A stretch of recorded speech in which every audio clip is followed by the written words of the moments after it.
why certain spaces are created particularly for spiritual growth, to sustain and nourish spiritual aspirations, which is innate in every human being. Why such a space is needed?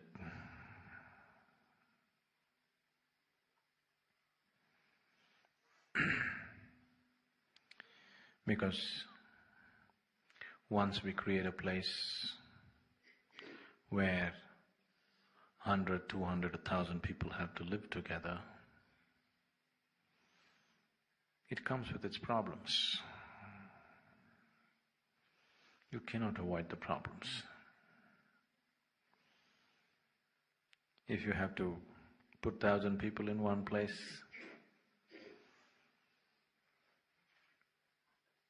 with common areas where they have to share and interact and collide on a daily basis.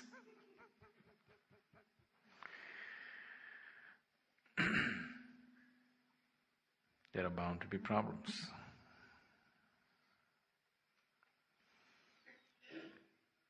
And these problems that come because of a lot of human beings living in one particular space are very essential for one's growth.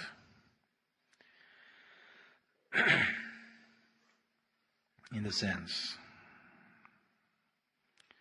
like today morning the teachers meet and we were looking at this. A couple of generations ago, everywhere, but especially in this culture, people lived in large families. Even today, there are few families like that, 200, 300 people in a family.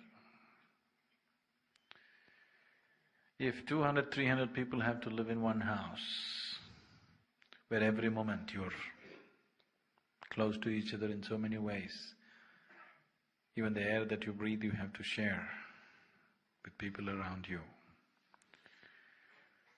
It takes enormous balance and maturity for a person to go through those situations without getting too entangled in irritations and agitations and anger and hatred. Very easily people can get into intense states of anger and hatefulness when people live in close proximity. It is also a possibility for enormous amount of love, compassion, caring, but the other thing is also very much possible. As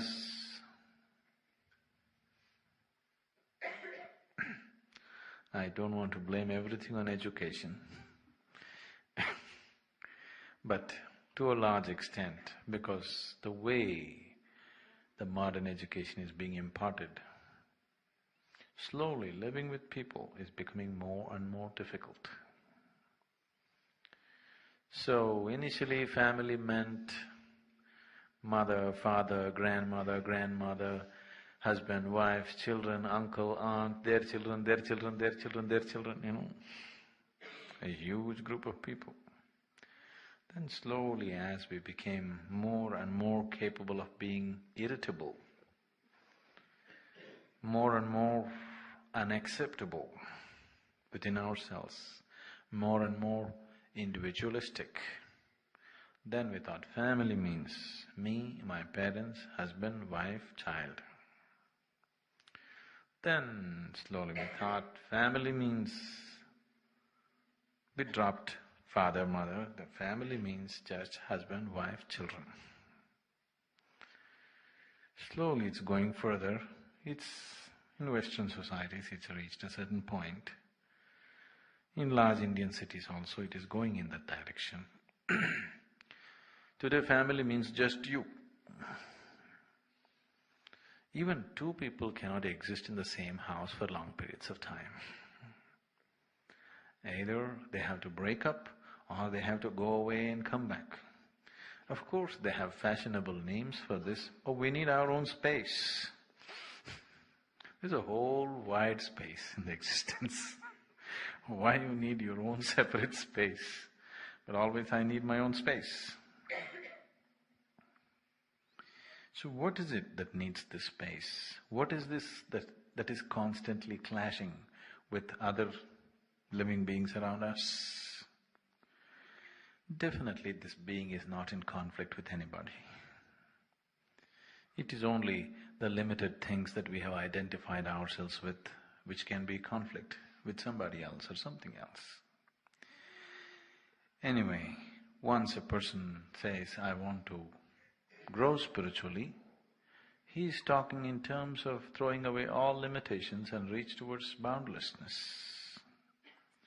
So if that has to happen, creating a social situation which is a melting pot for everybody, where the situation is such that it is never sufficiently organized so that you don't clash with each other. It is just enough organization so that you are constantly clashing with each other, but still learning to love and care and give the best that you can to everybody around you. This is a carefully crafted situation,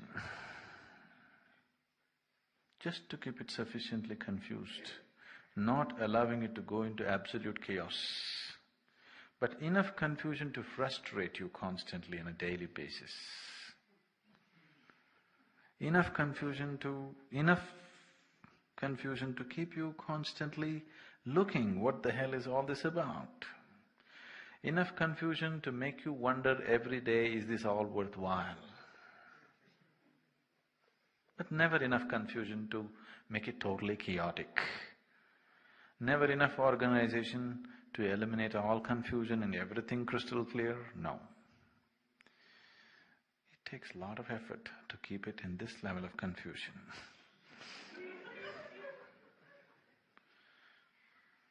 And if this is taken away, if people become too settled into their situations, if it becomes too organized, there will be no spiritual quest in you. You will become comfortable, settled in your own positions, established as certain types of identities. So, creating a place like this, every aspect of it has been carefully engineered. Maintaining that balance is a huge feat, because one day if you don't attend to it, it may go into total chaos. Or if you allow very organized people to take care of it, they will organize it so much that it becomes like a corporation, where it becomes productive, but human beings will disappear and will manufacture machines out of human beings. So just keeping it at the right balance is a difficult feat. I hope always in future also, people who live here and manage this place will manage it with necessary dose of confusion, necessary dose of disorganization, at the same time never allowing it to collapse. No situation collapses an Isha. Have you noticed? We pull off all situations well, but at the same time every situation is in confusion.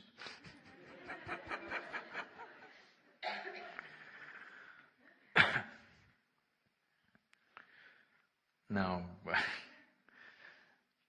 only when people are thinking and looking and constantly not knowing where they belong, their ability to imbibe what is offered to them is best.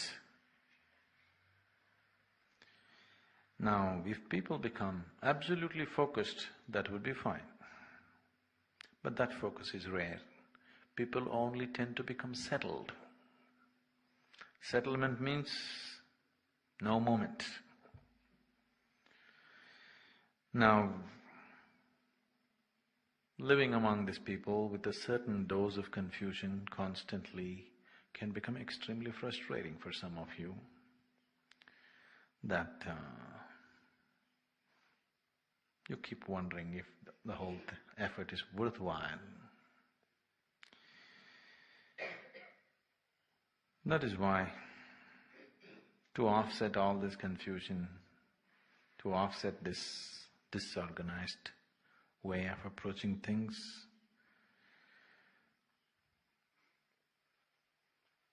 people who come from outside experience Isha as a very well-organized setup, but people who live within always experience it as total disorganization.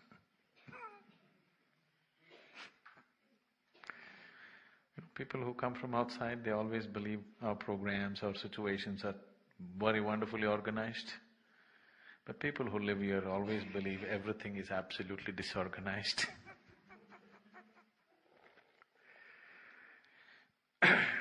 So to offset all this, we have invested and loaded this place with a completely different kind of energy. Otherwise, people will not survive this confusion.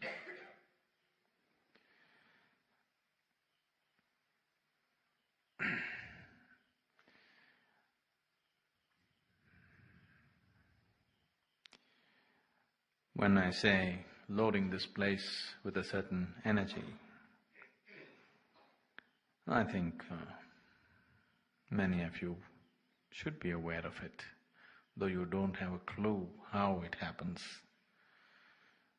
Right now, if you want to experiment, you just stand 20 feet outside the fence, sit and meditate. Walk into the fence, sit and meditate, it'll be different. Because we've invested enormous amount of energy to keep this place the way it is. If one allows themselves to melt into it, wonderful things will happen. If you fight it, it'll torture you in every possible way. Because this is not something that you can grasp, this is not something that you can master, this is not something that you can reject. Either you melt into it or you suffer. That's the only way it is. Because the whole spiritual process means just that you're willing to melt away your individuality to experience the universality. If you don't want to melt your individuality, then you should not talk spirituality. You should not seek spirituality because you don't know what you're talking about. If you're just seeking spirituality because it's an in thing in the society right now, then it's a wrong thing to do because you don't know what you're playing with. When you say, I want to become spiritual, you're saying, I want to break all my limitations of being individual. I want to become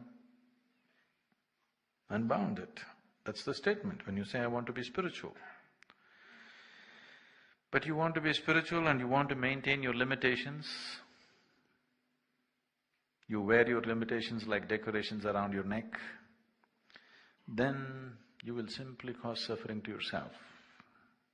When you cause suffering to yourself, unfortunately and invariably, you will try to infect others around you. Some of you are doing this constantly. Now,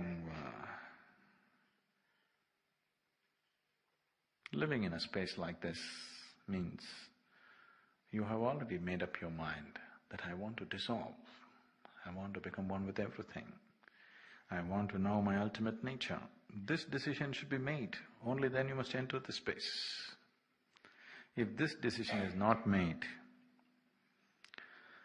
now there are many of you who made this decision on one level. On another level, now when you get entangled with your limitations, when you're at rest, oh, I don't know any spirituality, I don't care for spirituality, I'm here because, I love Sadhguru, that's why I'm here. I don't care for spirituality. Now,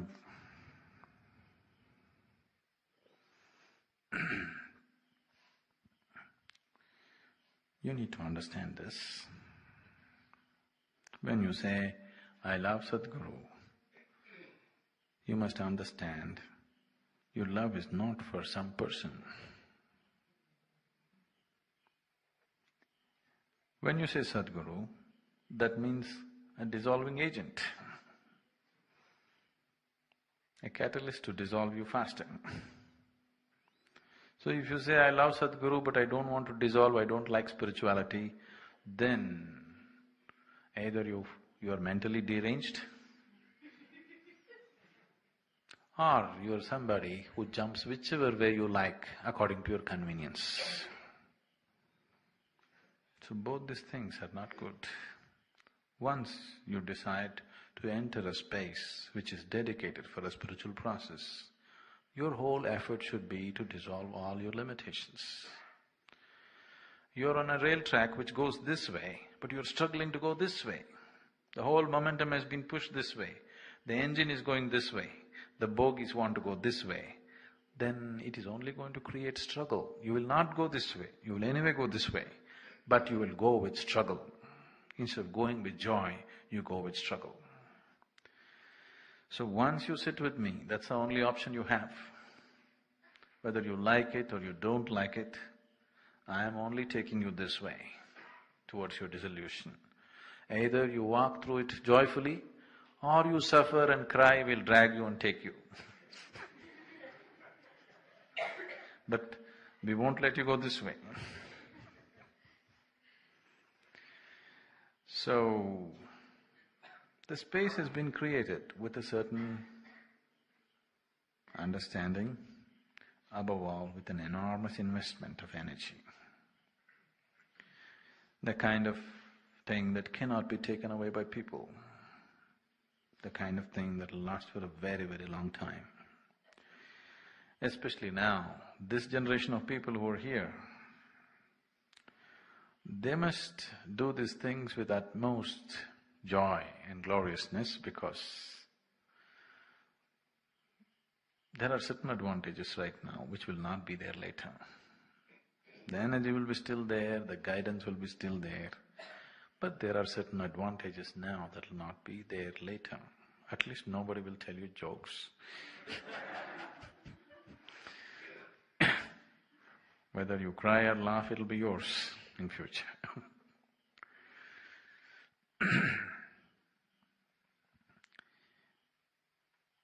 A spiritual process or an ashram generally means to renounce.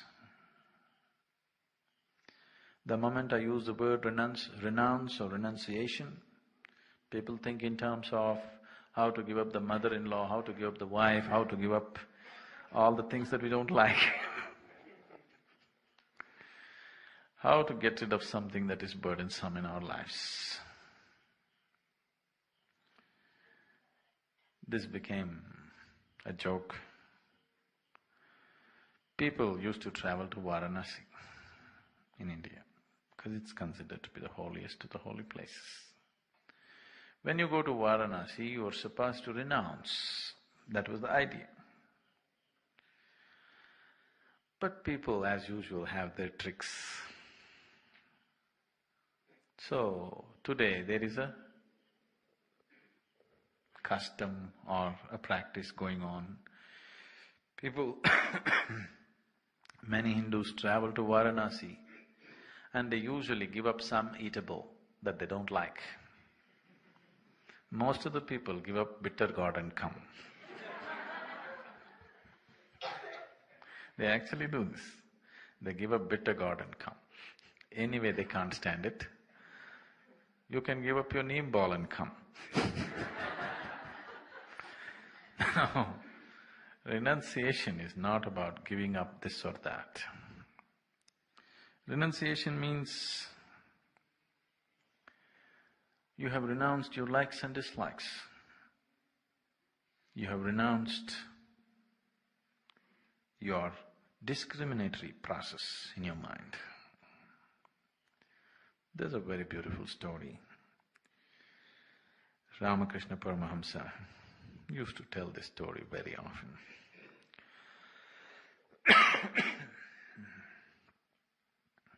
As I was saying, it has been an age-old custom in this country when people attain to a certain age,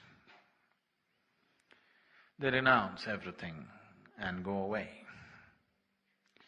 Once they reach a certain stage in their life, everything that's precious to them, their wealth, their home, their children, their relatives, all that meant something to them in their lives, to walk away from that. And they usually make a trip to Varanasi, Kashi.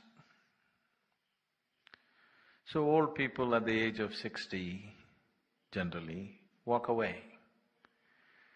The idea is to travel to Varanasi and to travel to many other sacred places which are places of pilgrimage, and die in the process of travel.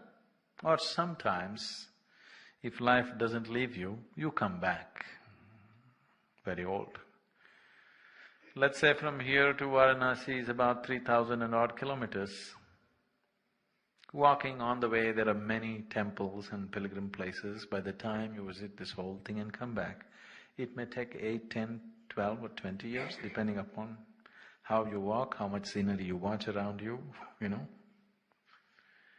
So by that time your life is done. Like this one couple set forth, renounce on the path of renunciation. Husband and wife walking. Husband was walking a few steps ahead of the wife. Then he saw a diamond on the ground. The moment he saw it, he feared that if the wife sees the diamond, she may lose her resolve for renunciation. She may want to pick up the diamond. She may want to keep it in her purse. She may want to wear it around her neck. So with his foot he was trying to hide the diamond in the mud. The wife caught up with him and noticed that he was doing something. She asked him, "What are you doing?" He tried to avoid the whole issue. Then she saw the diamond and then she said, "The moment you distinguish between what is mud and what is diamond, then there's no renunciation in you. The moment you recognize something as precious or something as not, the moment you recognize something as sacred and something as not, then there's no renunciation in you." So when we say renunciation, when we say living in the ashram, it does not mean giving up. It just means that you are capable of involving with every aspect with the same intensity, with the same sacredness. There are two ways. Either you see everything as absolute nonsense, that's one way. Or you see everything as sacred, that's another way. If this is sacred and this is nonsense, then you miss the whole point. If you want to live seeing everything as absolute nonsense, everything and everybody, you see them as total nonsense, then you cannot live among people, you must just live alone. That's one way. Or you see everything and everybody as sacred, then this is another way, but now you can live among people.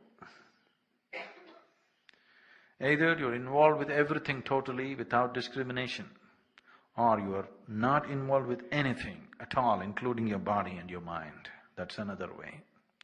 Both will work wonderfully.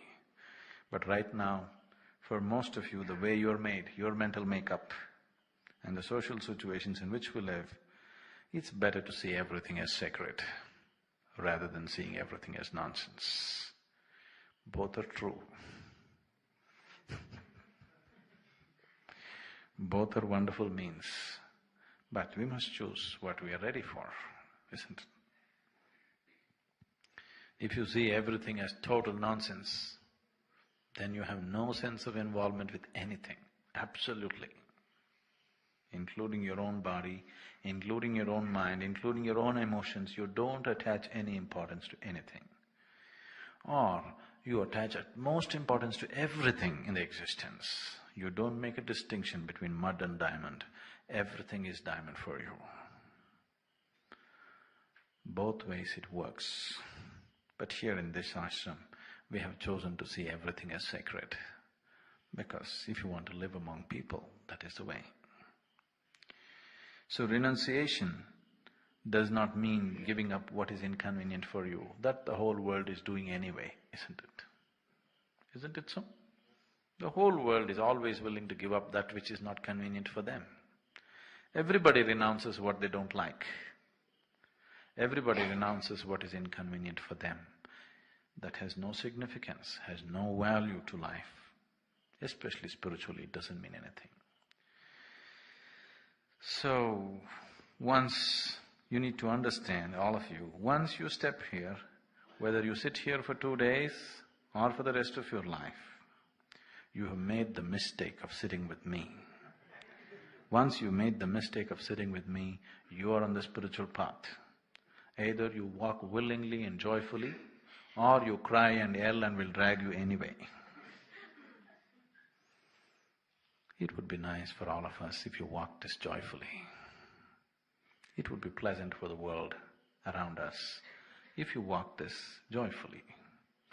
But if you are the crying kind, we'll bear with you, but we'll still drag you on. So,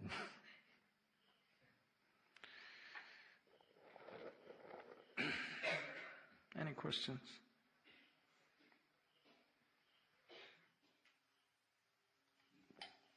Sadhguru, when I take my daily walks, go to Mahamudra, to the Forest Ranger Station and back again. Through where? Mahamudra? Yes. Oh.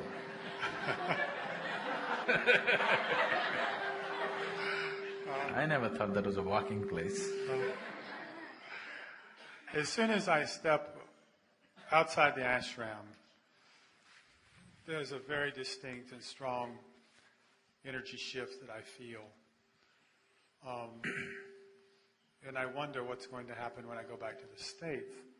Could you talk about the difference in this energy shift and why it's so? I know that you've said before that construction workers that come here to work benefit from this place, even stray dogs. And I wanted to know… I didn't mean you, okay. That's really… And I wondered if you could elaborate on that. Okay.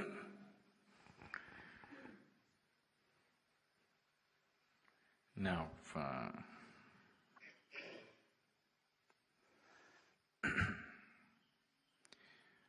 the energy space that is created here, you can take it with you even if you go to Mars. Why States? But you cannot take it to Mahamudra.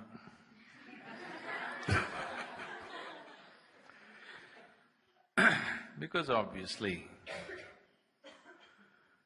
you know this restaurant which is so close by, obviously you are going there because you want a break from the ashram.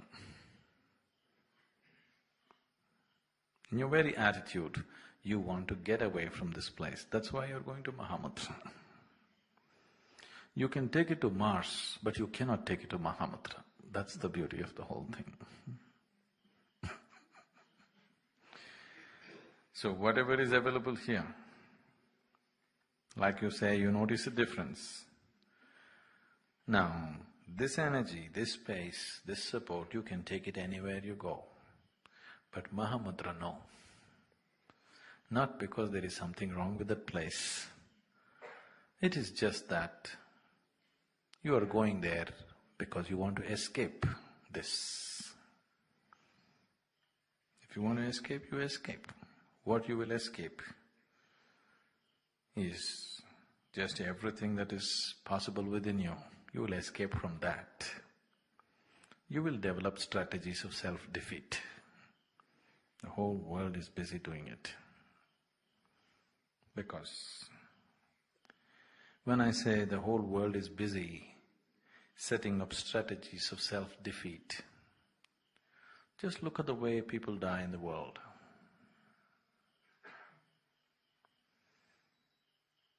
If you are in close quarters with people who die, you will see 90% of the people or even more, Y90 even more, will die the last moment, out of fear, out of total cluelessness, out of total non-control over their own systems. They will die urinating, they will die passing excreta, the last moment. It is not just physical, these things. These things have a lot to do with how established you are within yourself.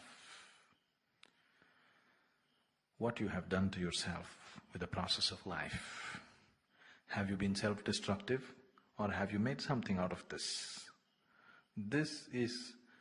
the moment of death is a clear statement. Your whole life you may pretend, but moment of death you cannot pretend. Who you are, death makes a clear statement out of you. So, you want to wait till then and find out, it's up to you.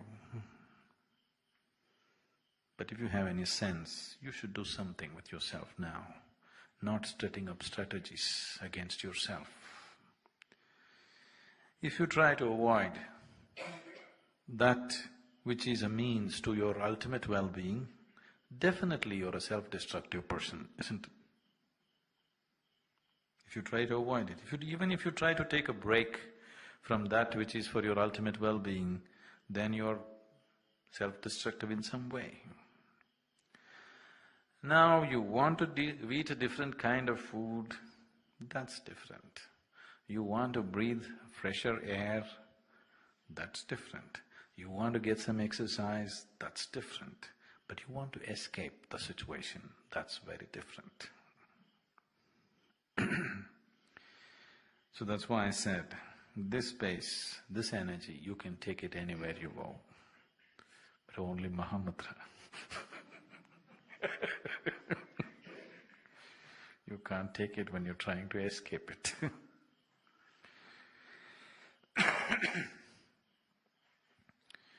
So when I said, anybody who enters this space, even unconsciously, maybe they come here for business, maybe they come here just to work, even a stray dog, I said.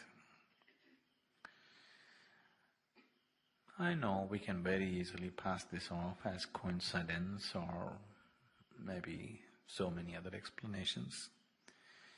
But if you do not know this,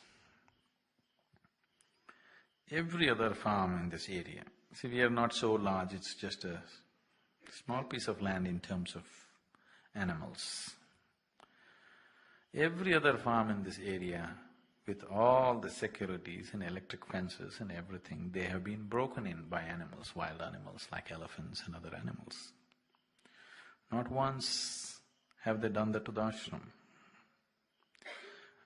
As you know, our electric fences, ours especially, doesn't work all the time.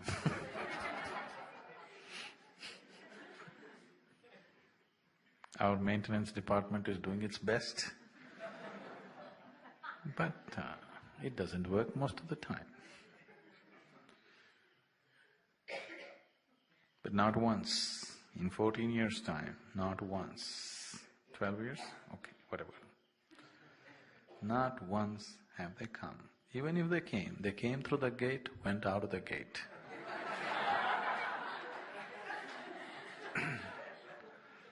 That's extremely good behavior for wild animals.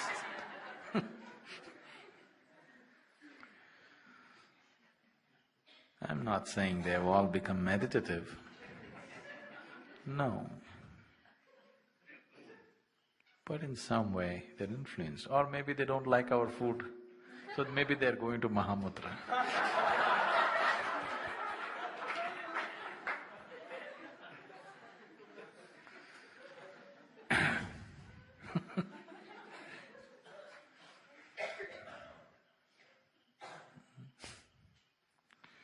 So if you allow this to happen to you, because now you are no more a stray dog, nor are you a laborer who is coming here unconsciously, you have come at least reasonably consciously. You are not all consciousness, but enough consciousness at least to bring you to a place. Once you have that much in you, now there should be no stepping back. Stepping back would be utter foolishness. Now should be no stepping back, just push your gas pedal to the floor and keep it on for the rest of your life. There should be no let up, no brakes, Mahamudra brakes. No, all the time on. You must keep it on because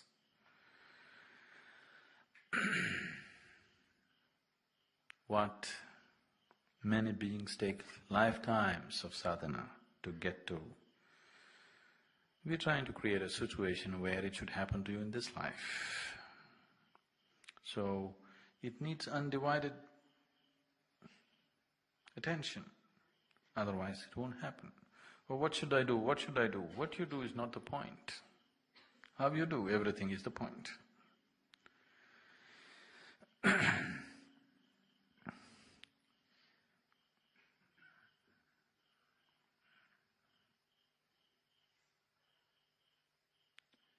If you start looking at, as I earlier mentioned, I'm sorry.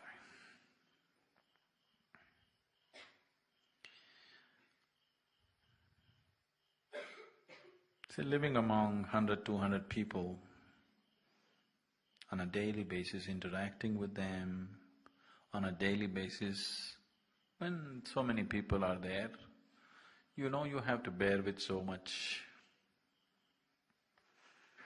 Somebody does not think the way you think, they don't eat the way you eat, they don't wash the way you wash. You know, every aspect. There is every aspect which could irritate you and upset you. People don't think, feel and understand the way you do it. Every human being is different in their own way. And especially now that Isha is also becoming a kind of cultural melting point, you know, they eat differently, they walk differently, they think differently, they feel differently.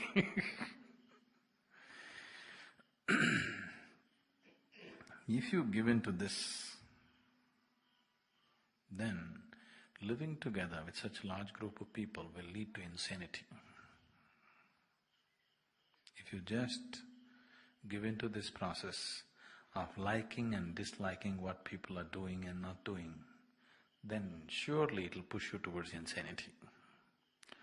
Only if you have a little deeper establishment within you, if you know something little deeper than your own mind, you know something little deeper than your own emotions, your own likes and dislikes, you're not 100% free from it, that's okay, but you know a little bit of that. If you don't have that, then this will drive you to distraction.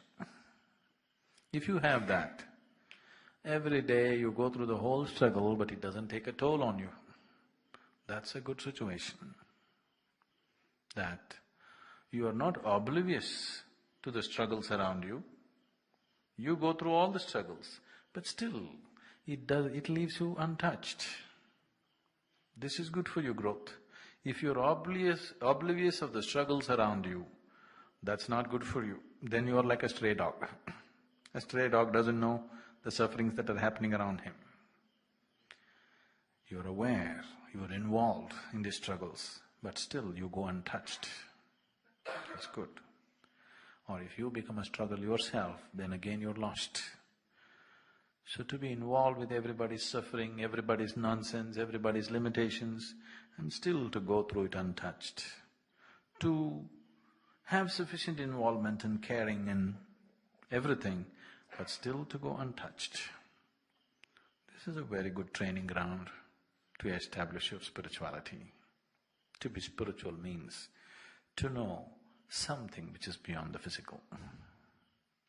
To know something which is beyond this mind and this body. So, whether you know something beyond your mind and body or not, here every day people are testing you out. If you do not know anything beyond your body and mind, then you will become immense suffering in this place. If you know a little bit of something beyond this body and mind, then you see, you go through everything, it's okay. We will never let it collapse, we will never make it totally chaotic, just a right spice of confusion. Because when you're confused, you're looking, you're more alert. When you're settled, that's gone in you. You may feel more comfortable.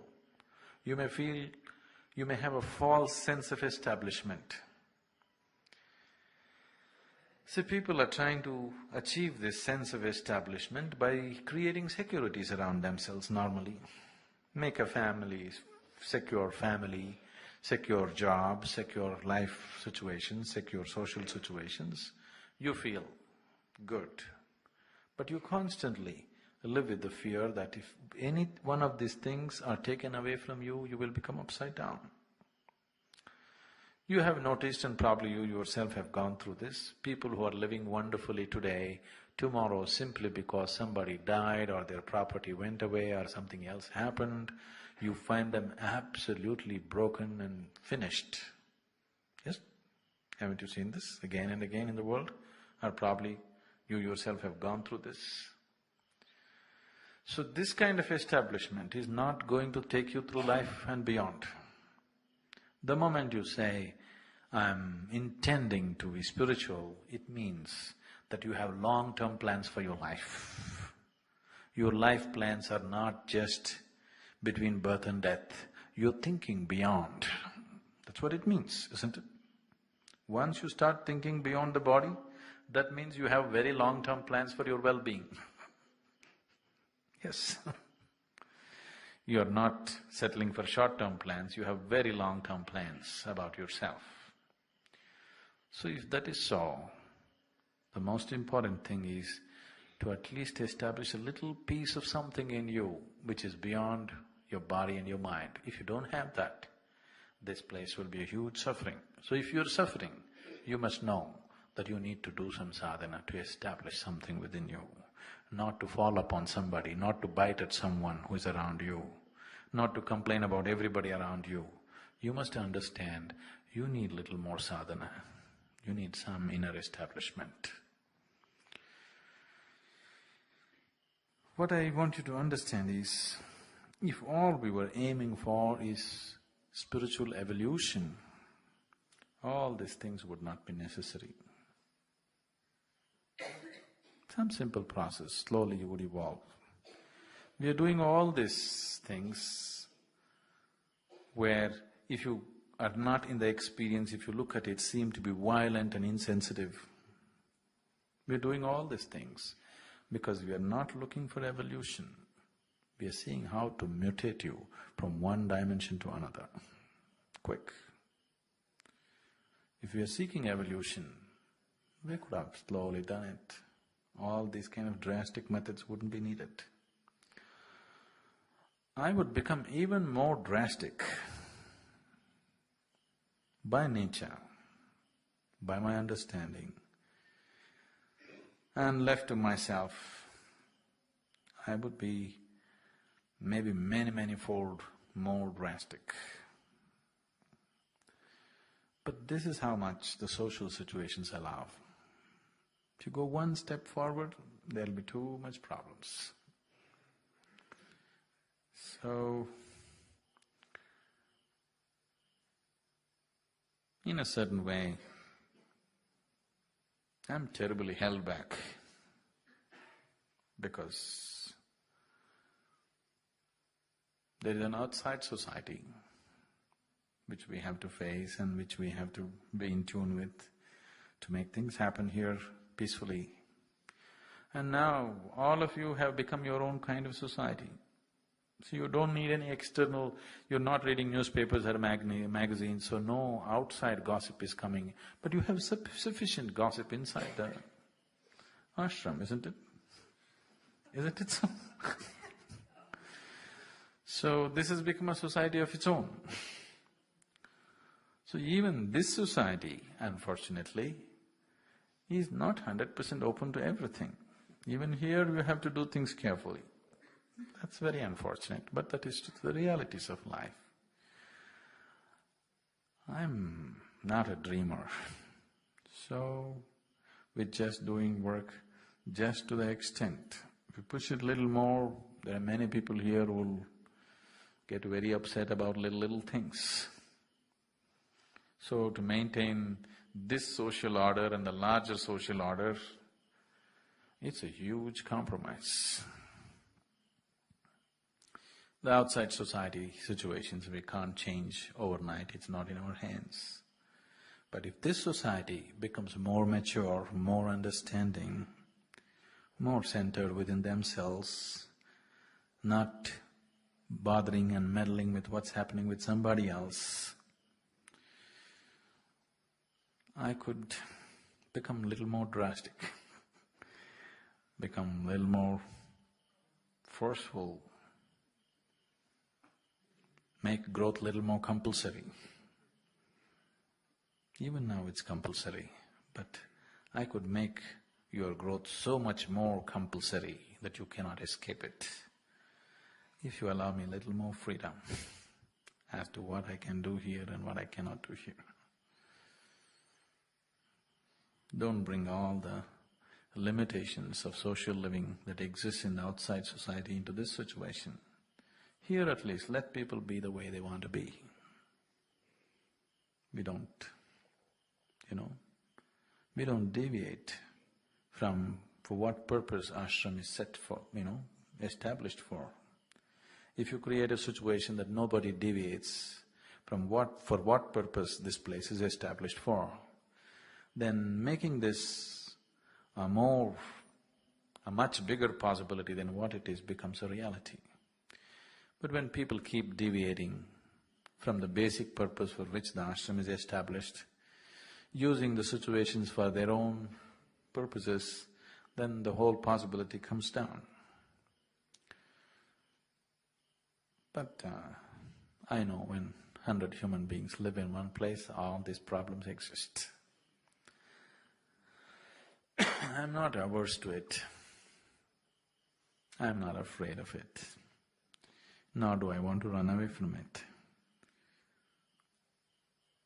But if we lower that, we can make the possibilities little more compulsive, little more compulsory to grow. So now that you're in ashram, no simple nidra, yoga nidra.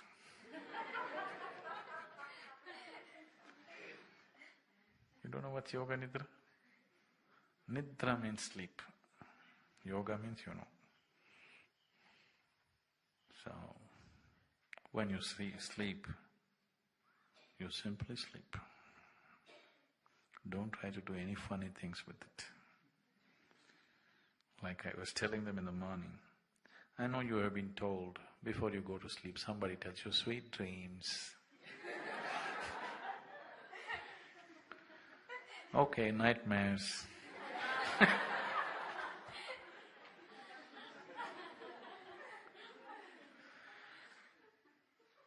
So whether you today want to witness a romantic movie or a horror movie, it's your choice. But all these fancy things come into you only when you don't use yourself sufficiently in your day-to-day life. If you use yourself fully, 100% during the day, when your head touches the pillow, you're dead. The next thing is only peacock in the morning. Then you simply sleep. It's very important. If you want to be spiritual, you learn to do everything simply, the way it is. If you eat, you simply eat. But you've always been told having a dinner means you have to make much conversation to make the food tasty. It speaks badly of the cook, but you have to do many things along with it. No, because every aspect, if you look at it, if you simply do it, it can become a tremendous possibility. For example, eating. Eating means what? Taking a little bit of food, which is a piece of earth, taking a piece of earth and making it into yourself, not a small process, a tremendous process, isn't it? Something that is not you is becoming you. It is the very basis of your spiritual longing is just this. You want to experience everything as yourself. The very basis, the engine that fires the love in you, the engine that fires the sex in you, the engine that fires all the emotions in you, all the greed in you, all the ambition in you, is just this, that you want to experience something which is not you as yourself. And that is there every day when you eat your food, isn't it? Something which is not you is actually becoming you. If you pay enough attention to the simple process of eating and simply eat, nothing else, just eating, you will see eating is an explosive process. And how can you talk to somebody else? It is such a big process. So when you sleep, just sleep. Leave your yoga alone, leave your spirituality alone. You just sleep like already, many of you are already doing. That's good. Yeah?